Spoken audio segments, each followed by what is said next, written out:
Est-ce que vous nous expliquez en quelque sorte pourquoi vous voulez enlever le franc CFA? On veut, c'est pas seulement le franc CFA, c'est les bases militaires, c'est pas seulement le franc CFA, c'est les entreprises totales, c'est pas seulement le franc CFA, c'est la France-Afrique en général. On veut enlever tout ça parce que, madame, je pense que vous qui me posez la question, vous pensez comme moi que nous sommes des humains à part entière. Cheikh Anta a même prouvé qu'on était plus humain, par plus humain, ce n'est pas un acte de racisme, mais par plus humain, je vais dire, premier dans l'humanité.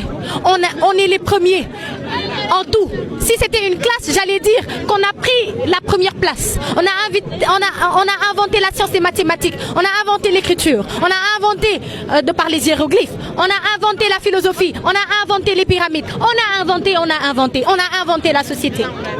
On a inventé tout ce dont l'homme avait besoin pour évoluer. Et actuellement, parce qu'ils savent qu'ils n'ont pas les ressources, ces ressources qui viennent pourtant de Dieu, les ressources minières dont ils ont besoin pour s'évoluer, qu'est-ce qu'ils font? Ils viennent nous retirer ce qui nous revient de droit. Ce qu'on ne peut pas accepter. On ne peut pas continuer à accepter d'être colonisé.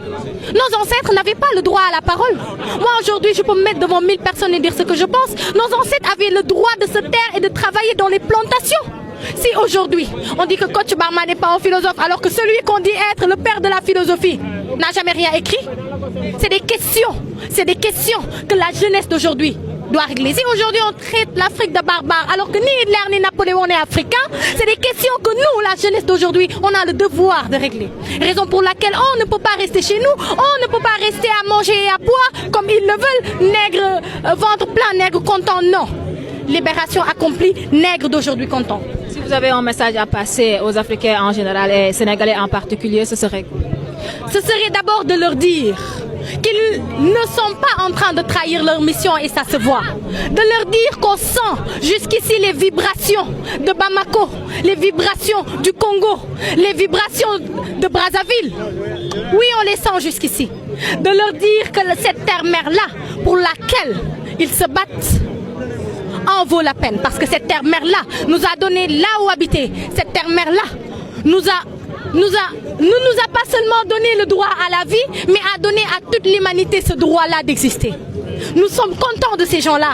À ceux qui pensent que des manifestations ont échoué parce qu'ils sont 20 ou 30 personnes, nous on en a réuni près de 300 un peu partout dans le monde. 300 un peu partout dans le monde, ça fait des millions d'Africains qui se lèvent pour dire non.